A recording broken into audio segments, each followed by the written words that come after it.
Okay, today our topic is about the heredity and evolution.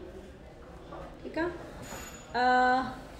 What is heredity and what is evolution? First of all, you should know that what is heredity and what is evolution. है ना? पता होना चाहिए. What is heredity? दस सकते हो? What is heredity? असी heredity word बड़ा commonly यूज़ करते हैं heredity, but what it is actually? What it is actually heredity? देखो according to your books की हो सकती है heredity?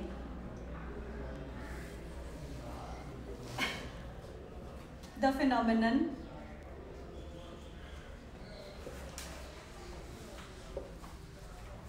in which the characters from one generation passes to the next generation. ठीक है? The phenomenon in which characters pass होने के लिए medium की होगा genes. ठीक है? Characters are passed from one particular generation to the upcoming generation. ठीक है? This is called as heredity. The branch of science,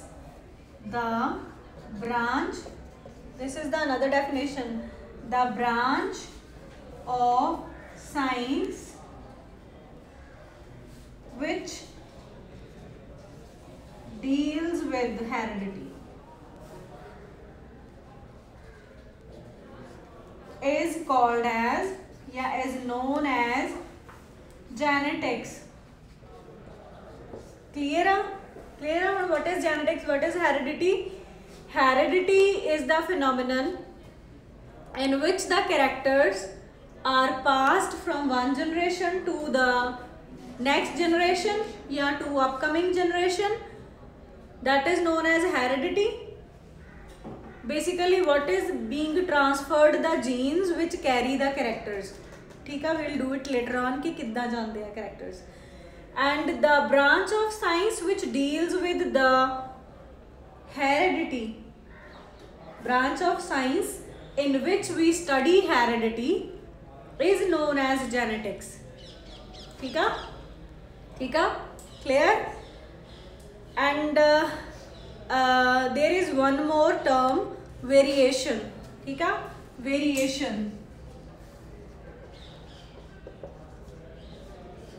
Variation basically means changes.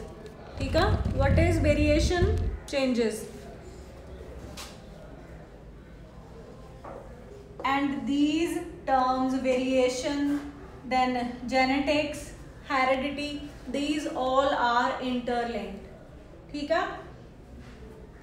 Variation is the basis of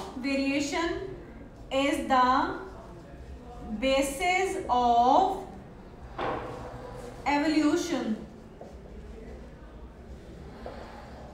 What is evolution? Why I am telling you variation in between? Chapter दे विच तो उन्होंने तुहानू just दिता है heredity and evolution, पर what is the role of variation? If variations are not here, no evolution will be there. If the changes won't be occur, no evolution would occur. ठीक है? Variations are necessary for evolution. Fine. For example, evolution is what? ਹੁਣ evolution की definition तुसी दे सकते हो?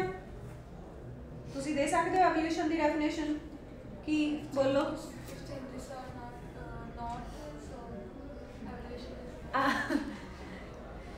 मैं पूछा एवोल्यूशन की आ? What is evolution? Basically evolution is the phenomenon. आपां मैं हुण बार बार टर्म फिनोमिनन यूज करती पई हाँ rather than process. Phenomenon and process. ये दो टर्म्स होंदियां, तुसी यूजली प्रोसैस कही जाते हो, मैं फिनोमिनन कही जा रही हाँ। वाई कि मैनू ज़्यादा आती है ये बायोलॉजी, तां करके मैं फिनोमिनन कह रही हाँ। फिनोमिनन ते प्रोसैस च डिफरेंस की आ, this is the natural process. कोई भी नेचर तो प्रोसैसिस होंदियां ने, उन्होंने वी यूज़ द टर्म फिनोमिनन। असी फिजिक्स दे विच भी फिनोमिनन यूज़ कर सकते हैं, कैमिस्ट्री च भी फिनोमिनन यूज़ कर सकते हैं word, but when those processes are very much natural, they are from the nature. ठीक है, जिहड़ियां मैन मेड प्रोसैसिस आ उन्होंने असी कदे फिनोमिनन नहीं कहांगे। ठीक है, ठीक है। जो हम सपोज कि भी यू आर मेकिंग टी, तो तुहानू मैं पूछा कि what is the procedure to make a tea, है ना, या process to make a tea, मैं ये नहीं कहूँगी कि what is the phenomenon to make a tea. ठीक है, तो phenomenon is the process which is very natural, and process is we can use generally for anything. ठीक है, तुसी प्रोसैस वर्ड भी यूज़ कर लोगे तो गलत नहीं होगा, बट अगर थोड़े बराबर से किसी ने फिनोमिनन वर्ड यूज करता तो you will lose your marks. ठीक है, सो एवोल्यूशन की गल करते हैं। What is evolution? It is basically a natural phenomenon. Evolution is the natural phenomenon which occurs generation after generation to make the organisms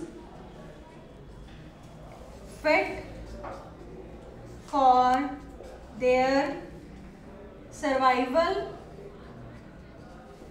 in nature। ठीक है, जो evolution होंदी आ वो थोड़े बैटरमेंट लिए होंदी आ। जो फॉर एग्जाम्पल मंकी सीगे पहला, ठीक है, monkey and ape they are called to be the ancestors of man. ठीक है, they are supposed to be the nearest ancestor of man, apes. पर जे असी कहने कि एवोल्यूशन ना होंदी, मैन ना बनता, जस्ट एप ही रह जाते, तो कि वो हुण अजकल दे टैक्नोलॉजी वाले जो भी साड़ियाँ डेवलप कीतियां ने असी, वो टैक्नोलॉजीज़ जिहड़ियां हैगियां ने वो डेवलप हो पाउंदियां। पहला तो वो डेवलप ही नहीं सी हो पाउणियां, क्योंकि जे मैन नहीं हुंदा तो नहीं हुंदियां। पर आपां ये कह दें चलो फिर भी कुछ परसेंटेज जिहड़ी सीगी वो मैन इवॉल्व हो गया, कुछ परसेंटेज जिहड़ी रह गई वो एप्स दी रह गई। तो कि असी एप्स जिहड़े हैगे आ वो साड़ियां इन्हां टैक्नोलॉजीज़ नूं यूज़ कर पाउंदे नहीं कर सकना सीगा, है ना।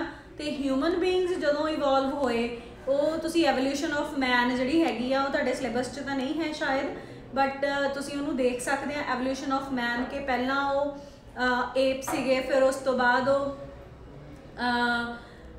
Australopithecus, Neanderthal man, Homo habilis, इस तरह दी अलग अलग स्टेजेस आईयां जिहदे विच कि वो अलग अलग टूल्स नूं यूज़ करना सीखिया। ठीक है, पहला एवोल्यूशन ऑफ फायर होया, ठीक है, अग जलानी सीखी उन्हें, फूड नूं कुक करके खाना स्टार्ट किया, दैन इदां दे छोटे छोटे जिहड़े स्टैप्स सीगे वो फॉलो करता गया एंड एवोल्यूशन जिहड़ी सीगी वो हो गई। ठीक है, सो द टॉपिक जिहड़ा तुहाडा सीगा heredity and evolution, I think तुहानूं ओहदी समझ आ चुकी है हुण, what is heredity and what is evolution. ठीक है, okay, what is heredity and what is evolution, you got it or not? हो गया ना। हुण असीं अगे नैक्सट चलना हैगा आ कि ये जिहड़ी एवोल्यूशन होई आ ये किस तरह होई आ, एंड जिहड़ी इहदी अगे की इहदे बेनिफिट्स हैगे आ या ड्रॉबैक्स आ। ओके, हुण नैक्सट जिहड़ा टॉपिक दिता होया है तुहाडा वो हैगा accumulation of variations during the reproduction. Accumulation of variation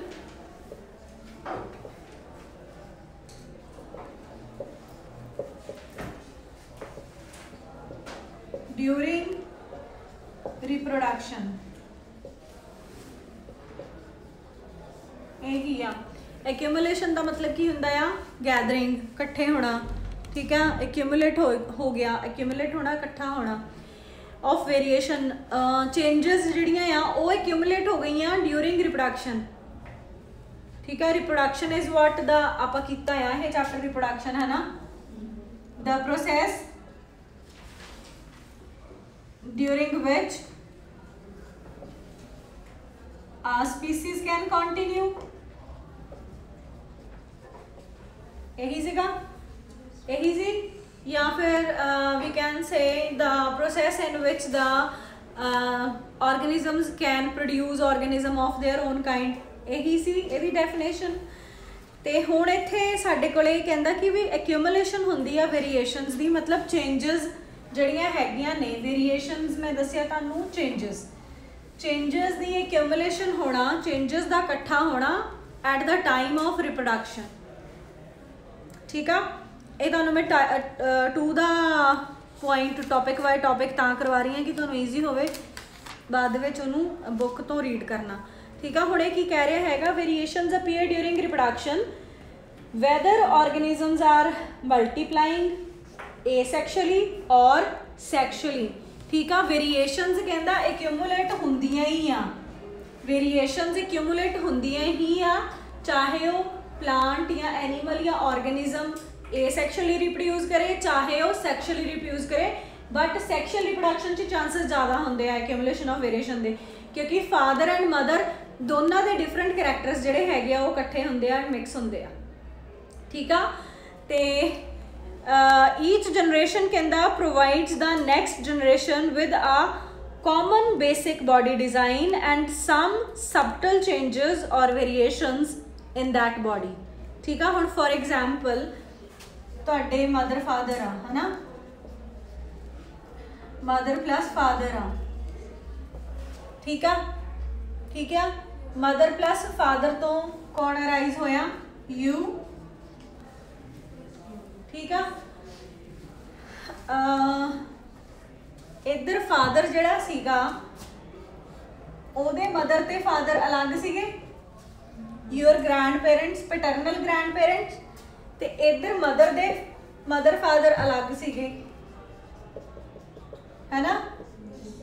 मतलब तुहाडे ये ग्रैंड पेरेंट्स हो गए, है ना, मतलब 4 ग्रैंड पेरेंट्स, उस तो बाद 2 पेरेंट्स, देन यू, ठीक है। देन अगे योर नेक्स्ट जनरेशन प्रॉबेबली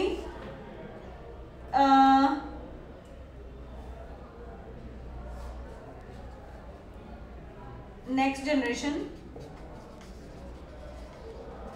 ठीक है।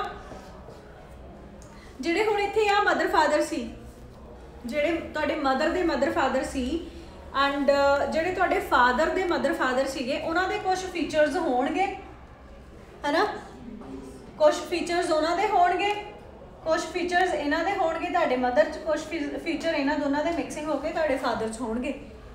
मे बी इन्हां दे कोई डोमीनेटिंग फीचर सीगे आई ब्लू, ठीक है। तुहाडे जिहड़ा ग्रैंड फादर सी पैटर्नल ग्रैंड फादर उन्हां दियां आईज ब्लू सीगियां, ठीक है, फादर दियां, ते तुहाडा जिहड़ा फादर सीगा ਉਹਦੇ ਵਿੱਚੋਂ आईज ब्लू नहीं आईयां, suppose I am just telling you suppose, ठीक है। डेफिनेटली मैं कहती क्योंकि एक क्रॉसेस का थोड़ा जिहा डिफरेंट हिसाब होंदा हैगा, वो जदों आपां एक्सप्लेन करांगे उदों करांगे। फिलहाल मैं एक जनरल एग्जाम्पल दे रही हूँ just to make you understand. Blue eyes तुहाडे फादर दियां ग्रैंड फादर दियां होणगियां, पैटर्नल ग्रैंड फादर दियां, एंड तुहाडे फादर चों करैक्टर नहीं आया, ठीक आ। तुहाडे फादर दे विच ओह करैक्टर नहीं आया, वैसे बेसिकली इदां हुंदा नहीं, जिहड़ा करैक्टर फादर च होवे वो फादर तो सन दे विच जा सकदा आ, ठीक आ। बहुत सारे करैक्टर इदां दे हुंदे जिहड़े फादर तो सन च जांदे आ। फादर तो अगे वो फीचर तुहाडे विच वो हो सकता है कि तुहाडे च वो डोमीनेट कर गया, ठीक है। इत्थे वो सुप्रैस रह गया सीगा बट इत्थे वो मुड़ के डोमीनेट कर गया। इहदे लई आपां ट्रेट लै लैंदे, फॉर एग्जाम्पल ट्रेट असीं लै लिया ब्लू कलर ऑफ आई दे लई कैपिटल ब्लू ते कैपिटल ब्लू, ये डोमीनेटिंग फीचर सीगा, ठीक है। हुण कैपिटल का की मतलब आ वो भी मैं तुहानूं एक्सप्लेन कर दी हाँ नैक्सट स्टैप दे विच कि ये जिहड़ा कैपिटल बी सीगा इन्ने blue colour of eyes represent किया उत्थे, ठीक है।